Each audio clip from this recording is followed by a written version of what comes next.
Senators and members of the media are hailing the agreement as a major breakthrough on immigration reform. There are many lawmakers tonight on Capitol Hill who still have severe reservations about the Gang of Eight's proposal because legalization comes first in this agreement and border security second. Here to talk about more are Republican Congressman Steve King of Iowa, Loui Gohmert of Texas. Gentlemen, welcome back. Good to see you both. Thanks, Sean. Good to be back. All right. There were 5 separate amendments rejected this week by Senator Vitter, Thune, Grassley, Ron Paul, and Cornyn earlier today that would have had border security first and legalization second. This one has legalization first. Loui Gohmert, will this fly in the House? Well, I don't know if it'll fly with others in the House, but I think it's absurd. The thing is, we've done this going back to '86. The president right now has the money, the manpower, everything he needs to secure the border. He doesn't have the will. And I don't know if my friend Steve King has been sensitive enough, as I have been, to really feel the love and affection coming from our Democratic friends.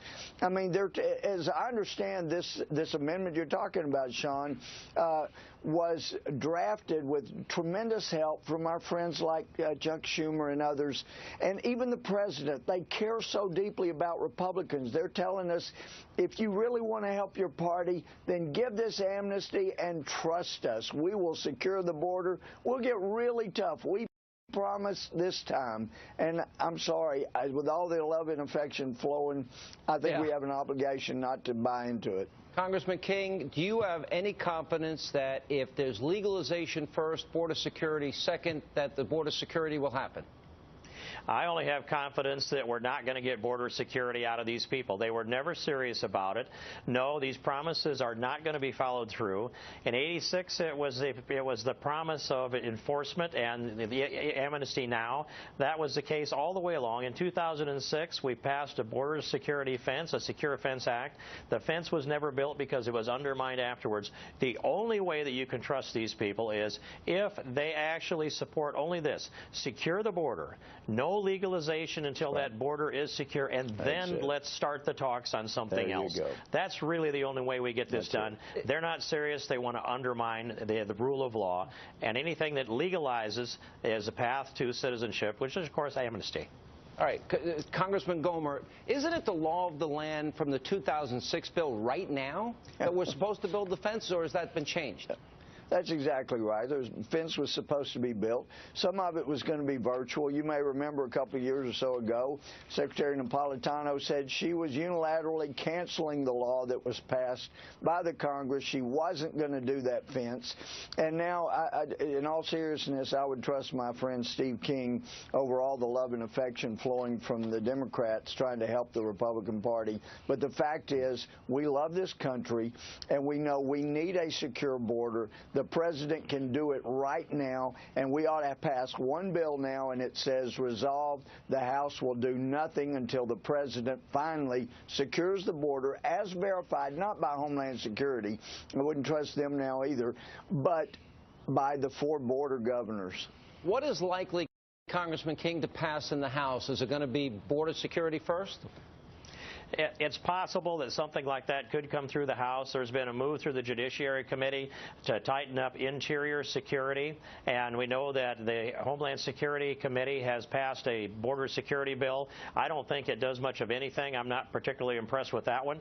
But, you know, we've got a long ways to go here yet, and it's going to happen relatively fast. I think the House won't make a huge mistake this month. The Senate may make a huge mistake next week. But here's what we need to know. The Senate is proposing to throw $30 billion more into the southern border for security by doubling the boots on the ground. That's 20,000 more Border Patrol agents. That's 40,000 boots, just to keep the math straight. We are today spending over $6 million a mile on every mile of that southern border.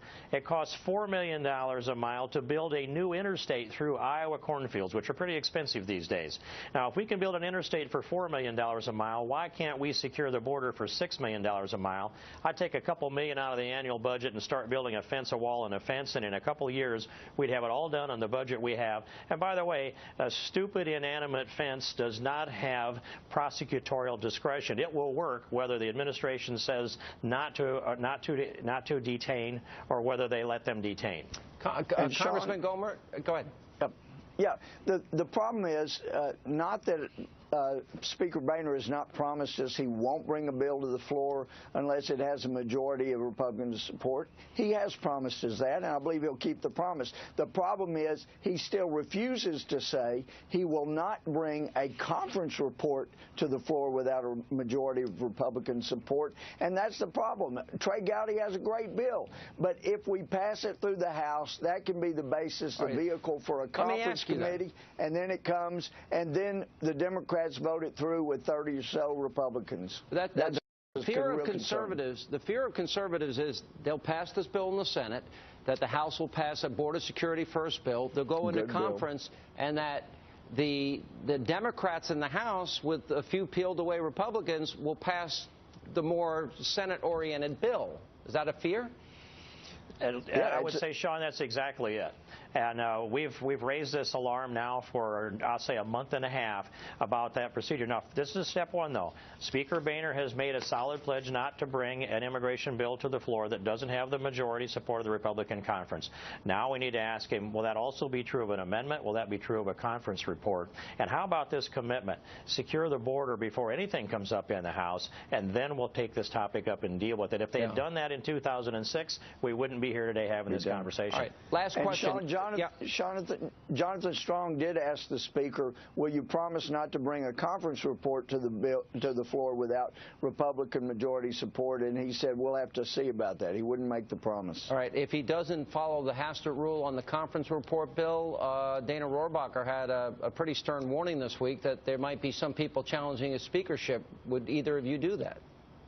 Well, gee, Sean, I don't know. Oh, yeah, that's right. I nominated Newt Gingrich in November and voted for Allen West in January. Is that Maybe a yes? I would consider something like that. Congressman King? Sean, my plan is to block amnesty, and I'm focused exclusively on that. And I don't have aspirations of any kind other than serve my country and defend the Constitution. All right. Thank you both.